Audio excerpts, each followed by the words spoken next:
channel. My name is RJ, your tarot card reader.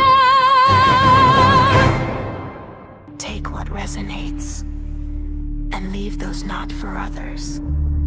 Watch on your own risk. Capricorn. Hello, my dear Capricorn. Welcome or welcome back sa ating YouTube channel or Facebook page. My name is RJ. Sabi nga doon sa ating intro, hello, my dear. Welcome back sa ating channel. My name is RJ. Ay, lakas makamatanda ng tono. Okay, my dear Capricorn. Ang gagawin natin today is ang iyong first 15 days of February, my dear. This is from February 1 hanggang February 15, 2026. And of course, this is a general reading. Okay, my dear, cut na natin to into 3. And let us all inhale. And of course, mag-exhale bago ka mag-violet. Okay.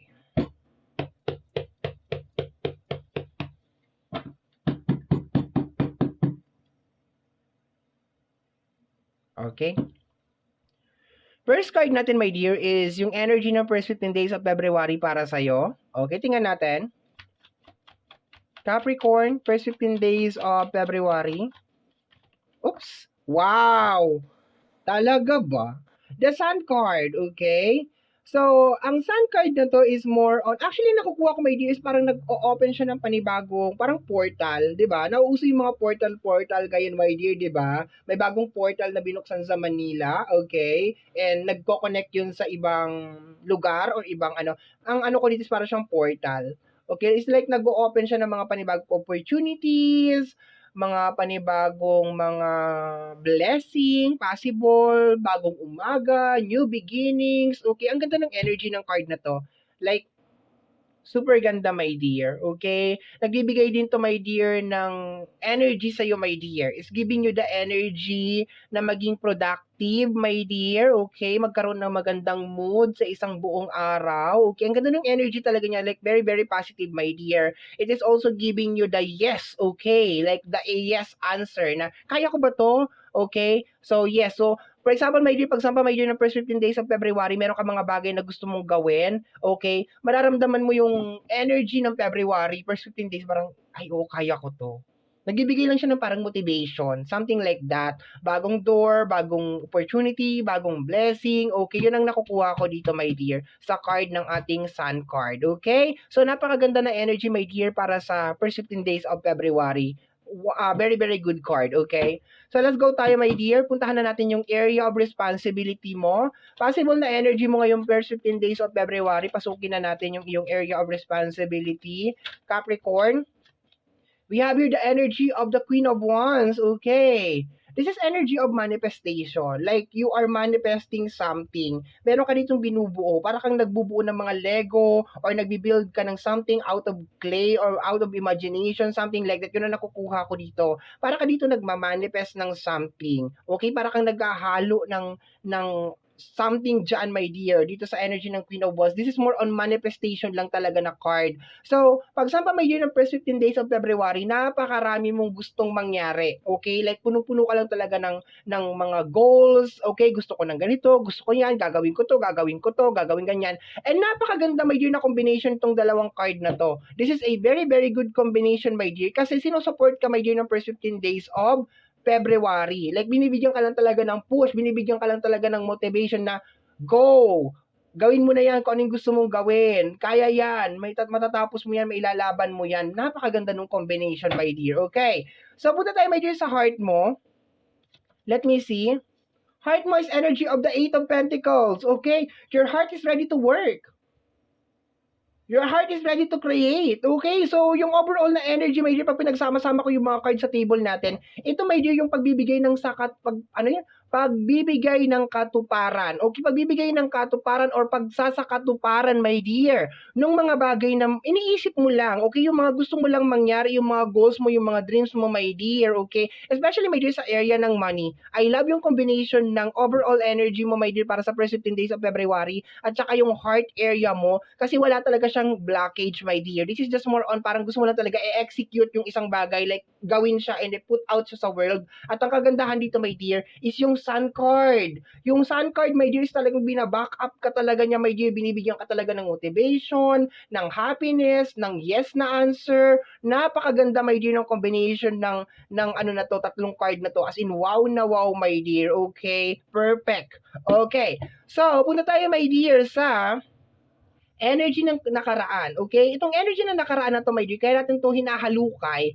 kasi possible, my dear, na meron yung impact dito sa nangyayari sa iyo ngayon, okay? So, tingnan natin, my dear. Energy ng past, Capricorn, ano nangyari sa nakaraan? Sa area ng ating, my dear, Capricorn. Let me see. We have here the energy of the Two of Pentacles. Okay, this is more on multitasking. Okay, multitasking, trying to do things at the same time. Okay, double work, double time. Okay, so ang nakukuha ko dito, my dear, is more on parang meron ka pang ginagawa, tapos meron ka na namang gustong umpisahan. Yun ang nakukuha ko, my dear. Ibig sabihin yung energy is more on consistent lang talaga siya. Meron ka nang ginagawa, meron ka na naumpisahan, okay, sa energy ng Two of Pentacles, tapos meron ka na naman ulit gagawin. Okay, meron ka na naman ulit pinaplano. Ang wow dito, ang wow na energy dito, my dear, is like, hindi mo alintana, kahit na meron ka pa ditong ginagawa, or meron ka pang, like, multitasking ang nangyayari dito, my dear, okay, yun ang nangyayari. Like, meron akong ginagawa dito, and then uumpisahan ko na to. Okay? Kahit hindi pa tapos to, umpisahan ko na to. Yun ang nakukuha ko dito, my dear. So, parang hindi mo alintana, my dear Capricorn, na may something kang inumpisahan na dito. Okay? So, very positive lang talaga yung energy na nakukuha ko dito, my dear. Okay? So, tingnan natin kung ano yung possible na maging outcome nito, my dear. Kasi ito maganda na talaga to. Perfect na talaga to, my dear. Bongga na talaga to. Pasabog na talaga yan. So, gusto nating malaman, my dear, kung ano yung possible na maging outcome nito. Okay? Possible na maging outcome nitong energy na to. Let me see.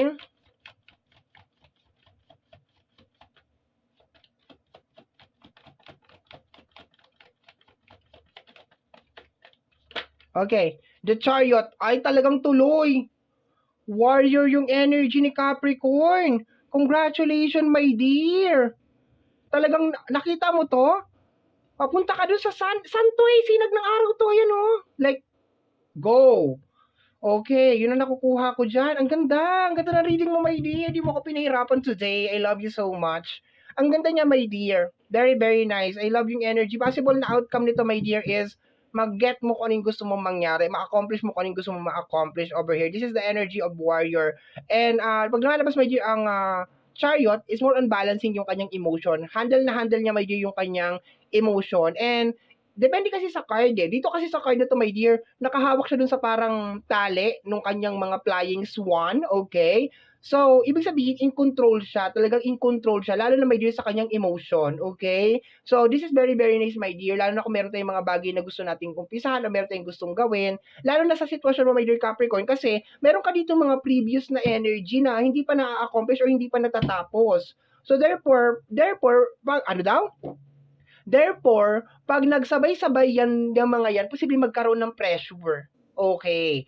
At ang number one kasi natatamaan yan is yung ating emotion. Okay, pag nagsabay-sabay ang mga bagay, emotion talaga, and then aakyat na yan doon sa brain natin, and then eventually, alam mo na. Okay? So, mag-closing card na tayo, my dear.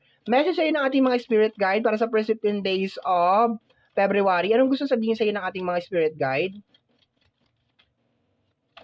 Anong gusto sabihin sa'yo ng ating spirit guide or mga spirit guide? Okay. Knight of Wands. My dear, talagang supported ka lang talaga niya. Parang sinasabi dito that, go. Nandito lang kami sa likod mo. We are guiding you. Yun ang nakukuha ko dito, my dear. We are guiding you.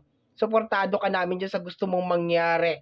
Go spread your wings, Capricorn, and then fly, fly, fly like a butterfly, okay? Kasi minsan tong card na to, nagre-release siya ng energy na parang you're trying to control yung situation. Pero ang nakukuha ko dito is very highlighted tong guy over here, okay? Na parang hinahawakan kanya sa kanyang kamay, and then parang sinasabi niya, my dear, that you are protected. Go. Gawin mo yan kung anong gusto mong gawin. You are protected. Ginagabayan ka namin, protektado ka namin. Okay? Yun ang nakukuha ko sa card na to. Hindi masyadong complicated yung reading ngayon. Very, very nice. Okay? Hidden message, possible na energy na hindi mo nakikita or mga parating. We have here the energy of the Eight of Wands. Changes. Pera. Ace of Pentacles. Okay, pagtatapos ng mga problema, my dear, congratulations. Okay? We have here the energy of the Nine of Swords. Ito yung mga stress mo, pag-overthink mo, mga problem mo, okay? Kasi meron ka ditong energy ng Ace of Pentacles. So, this is energy of money and big transformation, my dear, okay? So, possible, my dear, na very, very soon, meron mga problema sa area mo ang magtatapos. Meron mga struggles or meron mga, baka itong previous na energy na inumpisahan mo ay matatapos mo rin or matatapos mo na ito kaya nag-i-start ka na naman ng panibago over here para hindi ka ma-vacant, like, your time is very, very precious, like time is gold para sa'yo, like every minute, every second is very, very important, kaya dapat hindi ka nababakante, talagang work, work, work, work, yung energy mo, my dear, and very, very nice dito, actually, ang nagpaganda sa reading na to is yung pagiging supportive, my dear, ng ating buong may kapal sa'yo, like super, super supported kanya talaga, my dear, sa mga bagay na gagawin mo, and sinasabi nga dito, my dear, that you are protected, my dear, you are being guided, and meron mga massive change, my dear, na magbabago sa'yo, especially sa mga bagay na nagko-cause ng stress at saka ng pressure sa'yo. Congratulations,